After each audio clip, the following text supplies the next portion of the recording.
Hi guys, welcome to another episode of Pro Podcast. I'm your host Otieto Guguyu, and with me in studio is Emmanuel Kaunga. Kilio Baite. Dread Njao. Men rarely celebrate. We rarely celebrate Their days. if it was a man, is if it was a man, and it's very difficult to sort of place our fingers on where it started. You know, I was watching something recently with Nyasindo. I was watching something and they were this little kid. Wanasema ati when we were chilled, somebody alienda kwa grandfather yake kumadvise ati how do you handle marriage, how do you nini, akaambiwa unaona mtoto mdogo vile ana behave, that is how women behave. Men on the other hand, we're supposed to be logical, we're supposed to be take everything into account, absorb everything. At what point do we get switched from behave? Because I think when we were kids, all of us are behaving the same way. Both males and females, a boy and a girl, you don't necessarily know the difference. At some point you don't even know it. At what point do you think tunachinjiwa, tunaanza ku socialize into believing that men are different? Maybe inaanzianga from childhood. Venye unaambiwangwa I don't know, vijana hii side, mademi side, usiingie room ya mom. I don't know. But I think we are taught to be boys ama men from maybe a young age, I guess. But where exactly do you guys think we get the ideas of a man should be like this? Kama tu hiyo story ya days. I at a Women's Day. I have no idea. I would easily celebrate Women's Day than celebrate Men's Day. As in, I don't even see the point. How do we get here? I think it's just from childhood that, as he has said, it becomes infiltrated to our minds from tukua adogo too. So you keep on growing knowing that you as a man don't expect anyone to fight for you. It is just put there since you are young. So you grow with that notion. Ukowe kivyako. Yeah, so because even now if you ask a young male, atakwambia tu najikaza kimwanaume just because it has been incorporated before by the I also think it comes from maybe viewing the father figures in your life. Yeah. Kama unaona dad maybe story mingi sana, ikifika saa ya soap opera anachomoka naenda bedroom. The land from the true, because me adi my dad akwa na at sijui Christmas alikuwa tu na hiyo taki ya kwenda kazi, unaona, like he could easily go to work at 24th, like anaweza kaa hivyo aache mkipuliza balloon lakini atoke ende kazi because ameitwa tu. Like ni easy, ni so hard for you to celebrate anything. Sijai mwana celebrate anything. Sidio?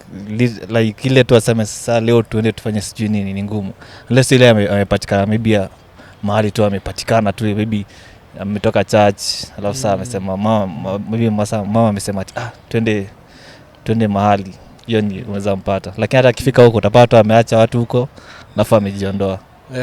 So ni so hard for to celebrate. So generally basically the men in our lives si tuna learn from them na tuna realize ndio survive kwa dunia lazima ukue hardcore. Exactly. Hivyo ndio vile think society imefanya vitu zikae. Those that nika inafai kwa hivyo. Like I feel mtu inafaa tu unajiachilia tu kidogo ile upige hata mwili pole, unaona. Unaweza hata upige mwili piga mwili pole mazee, cause bana people work hard out here mazee. So ni poa kupiga mwili pole, which dhani ka ukiambiwa sasa ndio upige mwili pole utakozea like kuna kazi sijafanya, kuna vitu sijafanya, nikienda kupiga mwili pole alafu ndo nitabaki ya familia itakulaje, unaona. So uende vacation sijui ni ngumu bana. Diani akili inakuwa tu always focus on sort of burden, you always have kuna ile burden itafanya usiende. What's the next step ahead sasa? Na wewe unasema ni hakuna venye you can't drop the ball because you know it's you. It's you and you, yeah. Ni wewe ndio mwisho. Like kuna so many people wanakuangalia. But how come unaona ukiangalia, I don't think that ideally there's a very huge difference between even venye current format iko. There are men who live there are men who take care of themselves, there are women who take care of themselves. Why is it that women wako na some sort of support group na sisi vile unasema you are on your own? Where is this idea that you are on your own coming from? Obviously na men's group. Hakuna chama ya wanaume mahali sijaisikia thoka kunao basi jajulikana lakini sijaisikia anywhere sijui kuna men's group which sijui mbona lakini I think ni a good idea because kuna watu wana go through vitu mingi sana mazina wangetaka hiyo. So that I can say it comes from women walianza, they started, you know, earlier on women were dominated, but now they came, that empowering came, and it came in with a very heavy price in such that now they have dominated men, so they have brought dominance in that. Ndio maana unaona even in I think most of the churches zenye utaenda, that's why you find the population they are women. Hata kwa in events, that's how now you see the dominance is coming up. And then there is empowering. It came in such a way that they have empowered women so much, they have become so modernized, and then the men have been left out. Hawajafunzwa how they can handle these empowered men. So now when the women go back to their husbands with the empowering, kuna kwa sasa ile connection hakuna, because someone is higher because of you. There's no that modernization. There's no equality. So it bring much problem. So I think naturally ladies are more emotional, so basically nauliza how is it that it's natural? It's okay, like I think ama is it something that is it nature or nurture? Is it that we learn this thing? Wewe tumeanza na tukiwa watoto we are the same. Yeah. Okay. How do we get to this difference inatokea hapo? Is it the nurturing? It's the nurture. Tuko the same. Tukianza tukizaliwa tuseme hivyo. But okay, sijui I think acha nitumie tu naturally hata kama saizi hatuko sure. When you tend to tell a lady something, they will be more empathetic, si ndio? Sasa say I'm telling you my problem and you're a lady, utakuwa like you will empathize more. Like nikikuja kuambia kitu, probably I want some empathy from you pia, si ndio? Like that's the whole point. Kuna point gani niende niambie brother mwenzangu hivi fulani niambie Iza to watch ball? Exactly. Kaza kimwana. Like the most likely response. So that's the most to watch ball. To chape shots. As in so like suck it up and twende. So kwako ni easier kuambia sijasema hivyo. Nataka kujua. So sasa nilikuwa naonesha maybe hiyo difference ya ladies tending to confide more in themselves than men confiding more in themselves. Like a lady atasikiliza a lady ama maybe a man, si ndio? Like more watapatiwa hiyo the listening ear. Yes, watu wanasema ngeo. Watapewa the listening ear. Si tuta dismiss. Unaweza dismiss, unaweza sikia, lakini sasa hauna the actual response. Uko like okay, nitafanya nini sasa? But I think majority wana dismiss, but mimi sidhani kama mtu anaweza kuja niambie shida yake then okay, mimi siwezi ongea. Why response? Why mbona huwezi ongea? Ni ngumu. Acha mimi naweza I think mimi ni more naweza sikiza msee. Na kama niko na solution naweza kupatia. Lakini on the other side, on my side, maybe ana feel comfortable kuniambia for reasons ni yake personally, anajua ana feel mbona naweza ambia kile kitu kai na maybe because anasikiza, maybe because ana feel niko na solution, naona. But ni ngumu kwangu on my side, unless sijui unaweza fanya nini ndo ni open up kwako.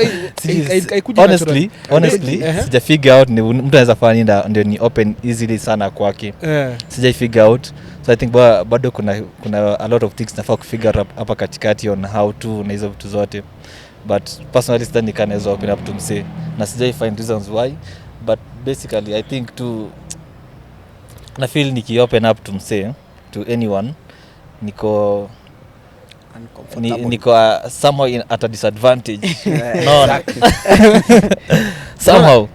Honestly for me what I think is that ile template yenye tuna learn from as men is a very flawed template. Tukiangalia statistic of which Dedan anatupea hapa a bit of statistics. We learn from the men that we see in our environment. We learn from our fathers, we learn from our uncles, we learn from our brothers. Now ukiangalia what the statistics say about men in this world, ni very scary. I think Dedan anatupea a bit of statistics on mental health and men, so that tuone even the templates that we are using are very flawed. We're talking about you had some statistics about men.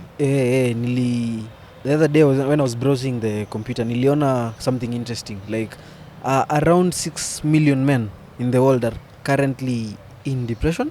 Imagine. So like mali popote utapata, I think that's 1 in every 10 men. Likelihood that will learn something from a man who's depressed.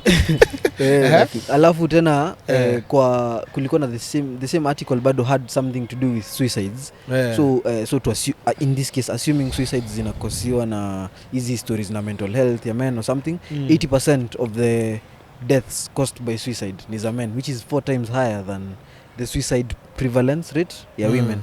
Na the number was around 703,000, so like 80% of that number ni siwezi fanya calculate, ni 560 something 560 something thousand men. So hizo numbers zinashtua, but the numbers are scary. Alafu pia kulikuwa one other number was about the likelihood of men seeking help even when they have a smaller percentage of them, sindio? A very small percentage. About 40% imesemekana don't seek, but that nilikuwa nadhani ilikuwa globally. So tukisema Kenya sasa hapa tukikuja kwa mtuka akili hapa hivi tukifanya yenyewe tushapata one of us.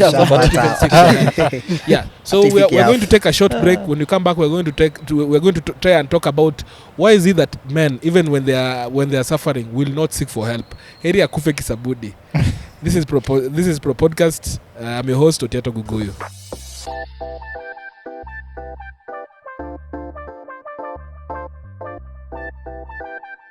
Hi guys, welcome back to our episode of Pro Podcast. Today we are discussing men's mental health.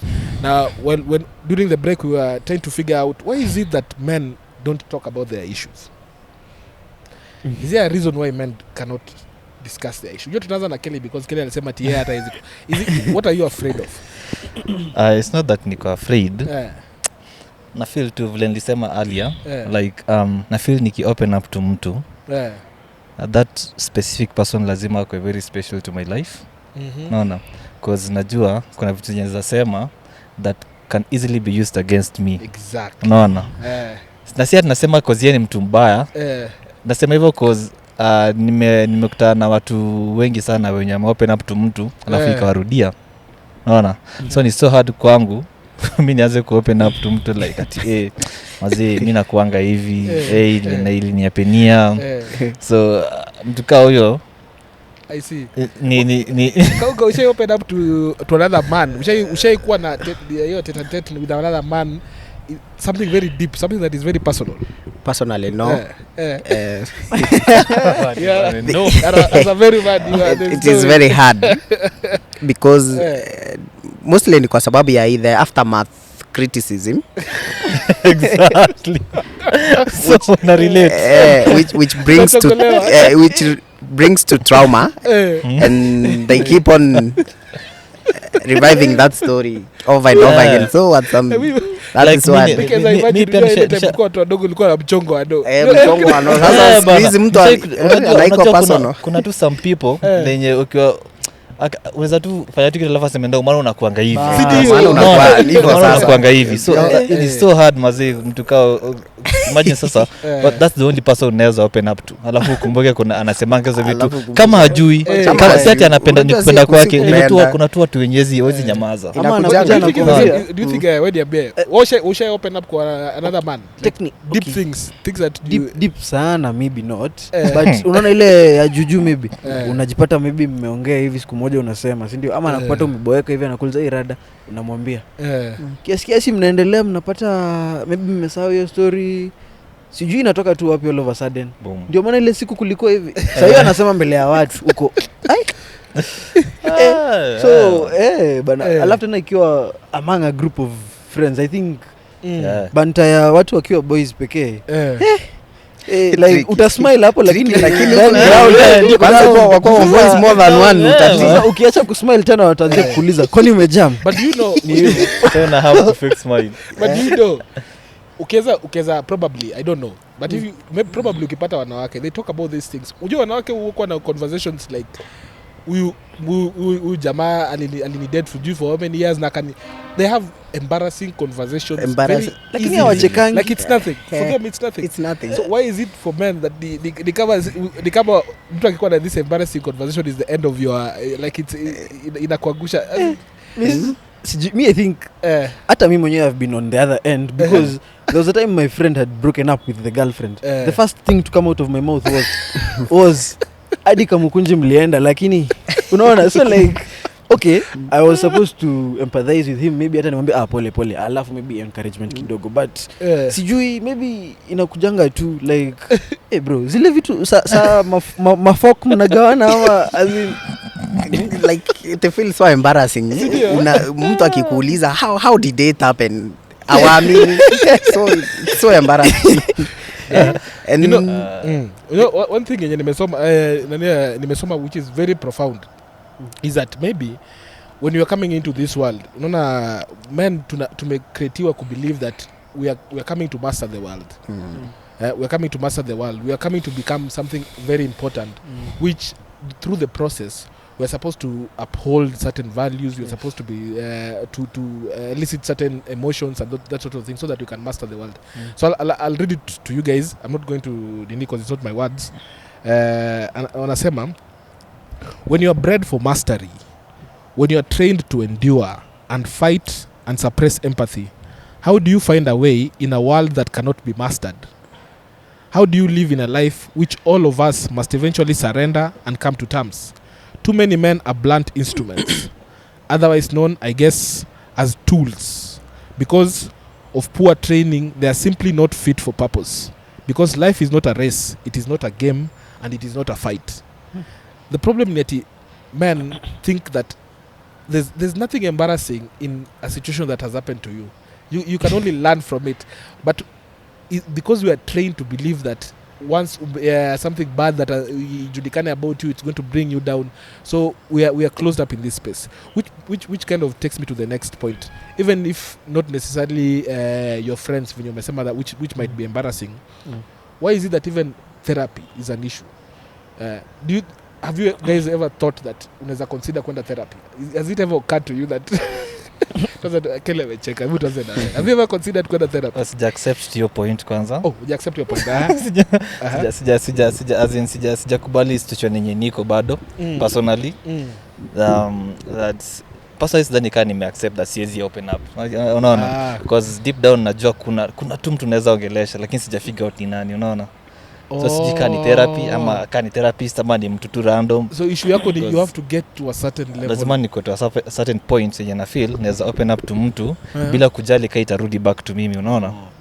Because nime notice like that nikikuwa in that situation yenye najali kitu atafanya after nimemwambia sidhani kanta open up. Yeah. Unanipata?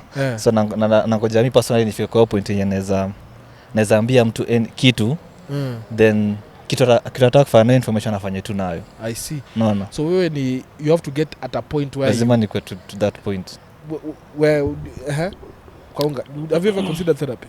I've never considered therapy personally. Because therapy is the same tu na kuconfess. So at one point unaweza enda you do some therapy and then you did something that is not unajipata tu umejinasa mwenyewe. So lakini siko within the bounds of the law, like unless it's harmful to you huyo mtu afai ku disclose. Yes, now that's where the trust issue comes. Unajua huwezi jua. So to me therapy naona kama ni confession, and the moment ushaanza kuongea you can even kick back to what you did.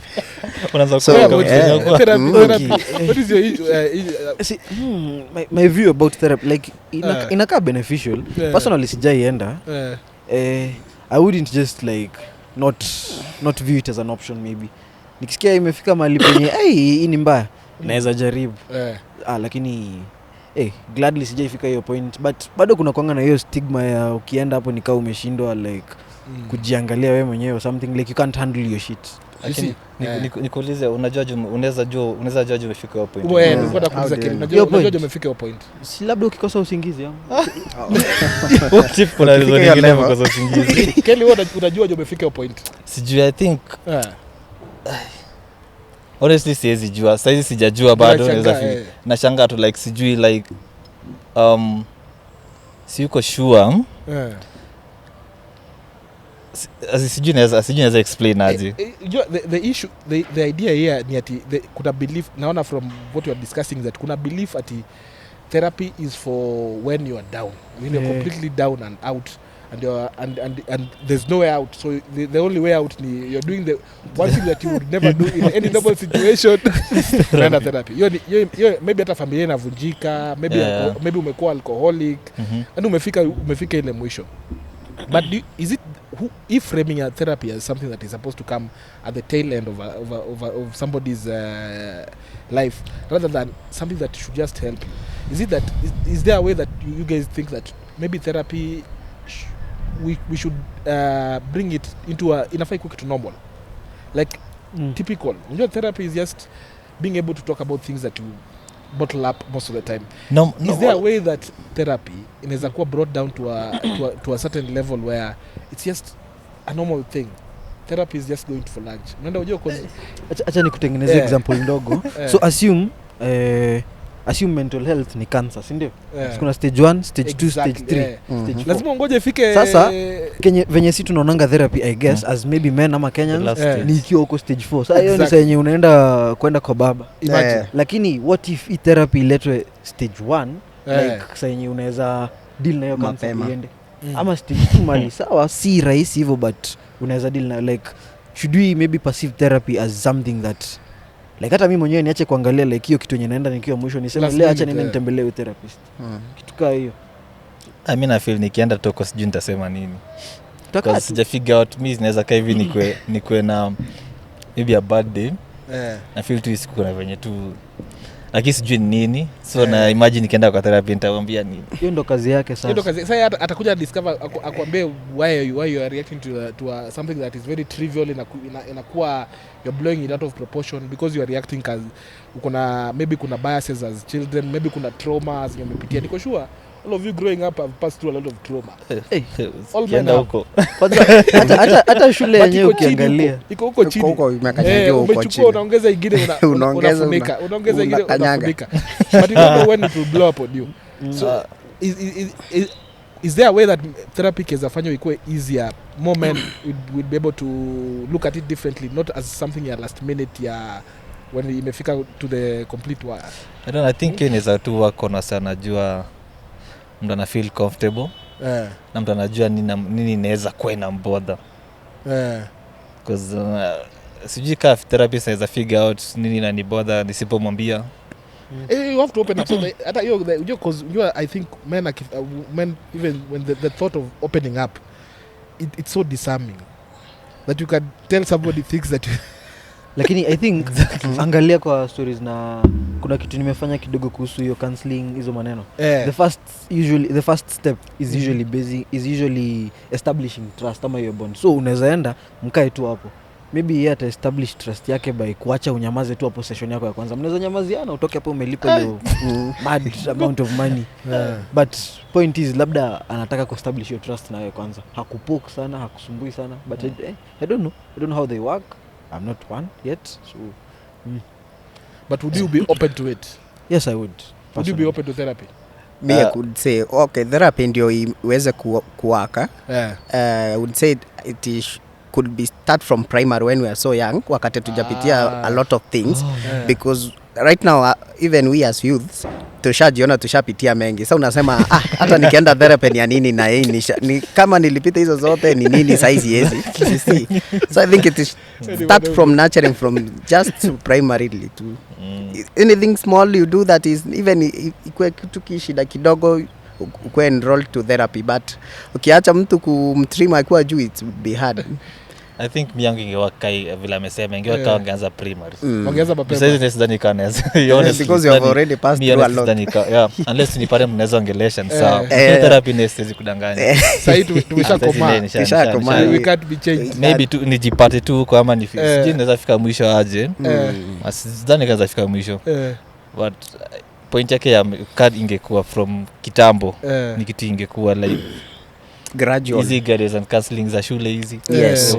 Kwa Ndazi topic kuwe labda serious, ingiza kwa kati ya Zilikuwa season. badala ya- Zilikuwa mandatory. Sasa ilikuwa tumeka sema hiyo ni vitu ya- They did not put ilikuwa much tumeka seriousness PE, in it. unasema primary Ikuwe tumeka mandatory PE. yani, yeah. Sasa hizi waanze kutu ease in pole pole. But also pia do you Yeah. think we as okay not acha tuseme hakuna specific groups taongelea but tuseme do you think we are aware of our mental health sisi wenyewe like to aware because kuna numbers mingi sana za watu wako mildly depressed na hawajui wanadhani tu ni stress wanadhani tu ni hizo vitu so like do you think we are well aware of our mental health ama mental state saizi like unajua what therapy actually entails for us to dismiss it. Yeah, I don't think that a lot of people take time A lot of people don't see want to what think, mental yeah. nini, therapy nini. But we just dismiss because tuna equate na being weak.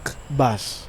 So unaona tu huko I'll only go when I have no other option. We discuss I'll only go when I have no option. Which brings us to what we want to discuss next. How tumesha solidify venye wanasema tumesha komaa which people nowadays people call it toxic masculinity. Yes. Is it a good thing? We'll take another short break and then we'll be back and this is Pro Podcast. Welcome back to this episode of Pro Podcast where we're discussing mental health issues. So tumekuwa what is this toxic masculinity? What is this according to just a simple search wanasema ni it's an attitude or set of social guidelines stereotypically associated with manliness that often have a negative impact on men, women and society in general. So according to they're trying to say that the idea we have of manliness is sort of harmful to society. Unajua umeinteract na history ya toxic masculinity. What did it elicit feelings gani kwa ukisikia ya toxic masculinity?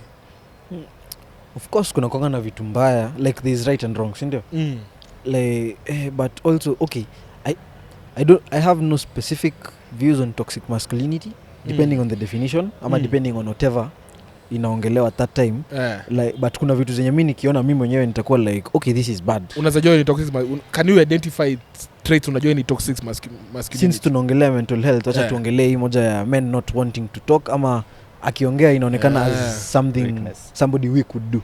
Exactly. So like sema mtu ameenda kwa therapy ama kitu kama hiyo like apparently anakuwa weak man or something. So like ukipatana na mabesti wako labda anakuambia wewe ni mwanaume jikazi kitu kama hiyo. So like okay maybe wanajaribu kupropagate toxic masculinity yao but okay mtu kana anataka kwenda kwa therapy like sio ni yake. Wacha aende kana anataka kwenda of which si mbaya. Also other men beating you down because of looking for help. Maybe I would classify that as something that is not maybe good. Can you even your toxic masculinity? Najua umesikia a lot. Do you believe in this thing? Iko I think iko kila mtu ako nayo, kila mwanaume ako nayo. Vile tu na bring out na get na vile the other party ana receive pia. Na get for example hizi kulipa bills. Kama kulipa bills kwa restaurant. Naweza amua nilipe because na feel nataka tu feel like a man na like a man. Like ni normal to like unataka feel tu hivyo because hiyo ni personal, hiyo ni yako. Lakini sasa yeye akimwambia maybe yeye alikuwa amepanga pia kulipa unaona. Alafu mwambie utataka tu kulipa kwa zero man. So utapata yeye atakuwa like toxic because una feel mimi siwezi lipa ama una get. Ujamani shata hivyo unataka tu kulipa ndio yeye nataka kulipa ni sawa lakini sasa wewe umesuggest wanataka tu kulipa but yara chukule ndada wewe ataona msea ananionaje ama at some point pia ukienda mkuu na tuseme uko na mrembo hapo definitely bili kikuja ni utaletewa na yeye pengine amekuleta na ni amekuleta na kuuliza kuna kwa nini ni lazima men ni nyinyi mnaletwa so you feel that ka pride comes. Ushaenda kwa restaurant alafu dema kaleta. Ni dema nakupeleka lakini kuna ka pride tu mpaka dema anashindwa na niwauliza kwa nini must it be you? Bedhe ni restaurant, mimi sijaenda restaurant yote nikaona imeletwa Saidia. Hata kani yeye amesema nalipa hata kani yeye ameorder. Which brings me to the next one. Is toxic masculinity bad? I don't think me kwangu I don't think maybe I don't know masculinity. I don't know. I think toxic masculinity ni venye when it's used in a bad way or something. Exactly. But masculinity is not bad. Masculinity It's is not good. bad. It's good. Yeah, you're supposed to embrace your masculinity. Yes. As in, if you want to do something like what, okay, nipeni example moja ya kitu masculine. Seme pay for a date. Sindio? If you want to do that and you want to embrace that, you go ahead and do that. There's a lady who wants that and they want to receive that from the man in their lives. Sindio? Of course, maybe according to venye saizi vitu zinapanda, like wana feel okay, yeah, maybe tunaweza sema tuko at the same level, sindio? So wanataka everything ikuwe hapo. But okay, I don't know. I think for a basic relationship, kama a basic heterosexual relationship, wacha ni clarify juu tuko June. For for any heterosexual relationship, a man and a woman, like lazima kuwe na aspects za femininity na masculinity. Na lazima nyi wote muembrace. Lazima mtu akuja said. Do you know, I know a case of somebody who used to go out when they were out drinking, the lady would pass the money chini ya table. Anapea boy alipe. And then the boy pays. Hata unashiriki lakini mtu wako anakujua, anajua. Anajua tunaumia wana. Anajua tu anaumia. You pay the bill. That comes with a pride. There's something we get out of it. Probably Hawezi elewa. women do not understand that kitu masculinity is not necessarily bad thing for us. Vile nimekwambia tunaona like I think ni the whole context vile inakuwa brought up because for example kaje tumesema hiyo kulipa bills because me tunaweza kuwa tumetoka kwa nyumba hatukuwa tumeongea na yeye atalipa maana ama nimeita mtu date because wewe umeita date so yeye akili yake ako like maybe we're just friends so have to pay half naona so like ukilipa yeye kwa akili yake ako like yeye alikuwa anataka kulipa cause maybe ana feel utaanza kufikiria some type of way so inaanza tena kuwa story like ulilipa bill alikuwa anataka kulipa ana feel angelipa cause yeye alikuwa na do yake hataki umlipie cause ana feel pia ako na pesa yake anataka kuwa independent which sijakataa ni kitu poa lakini sasa the whole context ina really back to toxic masculinity ni mbaya which hata si the case so umemita tu date cause when initially date ilikuwa hata yako bila tu akuje so unaona mostly toxic masculinity ni venye wanawake wana interpret how we exercise our masculinity. Exactly. I think ni vile tu wana interpret. Mimi naweza kuwa toxic masculinity lakini si ati in a negative way. But in a positive way tu ile yenye tusaidia sisi wote at that time. Kama kubeba sijui maji, sijui kubeba vitu nzito na feel nataka kusaidia lakini utaki. Na pesa unaona sina nguvu. Hawezi kuwa wanaume kama hawezi. So ni vitu ndogo ndogo. But unaona sasa the pressure that unaona sasa especially during hii time ya inflation, there's a lot of economic challenges. The fact that you believe that you have to take on all these burdens, you have to take on all these burdens, and yet in reality, at some point probably you can lose your job. You can there's a way that you might not even be able to fend for yourself. And then so if you come base your whole idea of being a man based on the fact that you are a provider and all that sort of thing, during these periods when of turmoil and shortages, you tend to find yourself you can't do it. And if that is what you had believed that this is how a man should be, then you're in trouble. That is probably the genesis of your mental health problem. So don't you guys think at some point, masculinity is good while it works, but at some point you need to let these things go and actually be vulnerable. You need to receive help from you need help. Sijasema ati ni accept like fully like sasa msitaki kulipiwa bila hizo vitu zote. Exactly. Kwanza hiyo acha tukio kwa table. Sijasema ati sitaki mtu anilipie bill, sitaki anifanyie anything. Nasema na feel poa nikifanya. So siwezi mind ukifanya but mimi personally na feel poa nikifanya. There's power in giving. Exactly. So wewe kiamua kuifanya kadem ni sawa. Hiyo siwezi kata sema ati hapana sitaki unifanyie hivi cause itakuwa hivyo which in most cases inaanza kurudia huko mbele like niliku nini so the challenge is on our partners the other side of this the other side vile tu mtu wako exactly because wanaweza kusaidia sasa alafu ikue kesi baadaye. Nilikununulia nini last time.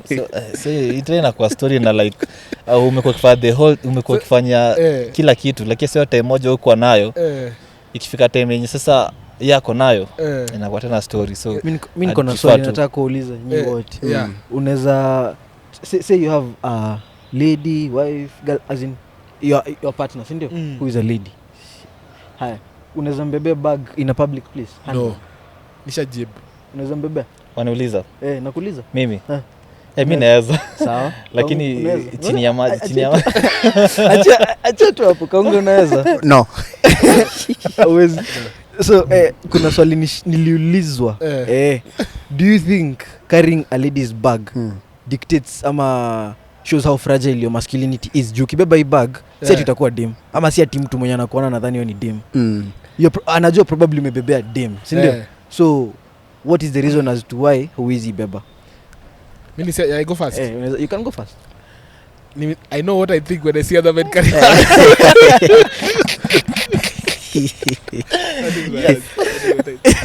No, I won't allow people think that you feel the same type of way about me. Mimi naweza beba lakini in a manly way. Si ati hapa nyuma hivi nini huku nyuma huku insa hiyo naweza beba lakini si ati hivi. Yaani mimi naweza beba lakini hivi na clear like atini ya dem. Tabeba kaya yangu. Lakini kuna ile naonanga tu ni ku ease ni fragility of the masculinity. Okay, so una feel ni fragile. Yes. Like okay, mbona the outside world inakudictatea what your masculinity is? Not fully dictating, that is that a personal love. You know, kujanga kutoka kwamba I feel like I cannot just carry because I feel it is not right. It is not a safe environment for me to carry that. Mijibu yangu ni kaya keli naweza baba of course but ni ile chini ya maji. But pia of course najua hiyo view. Mbona chini ya maji? Kama ni ile tu hata wewe pia tukaa kimwanaume tu mazoezi but hivyo bag. Like kuna kwanga na hata mimi nikiona mtu saizi amebeba hiyo bag utakuwa zile za like you are confident. Maybe ukiambia nisaidia hapa uwezi kataa juu this is your partner maybe uko okay sawa. Hauna valid reason ya kukataa.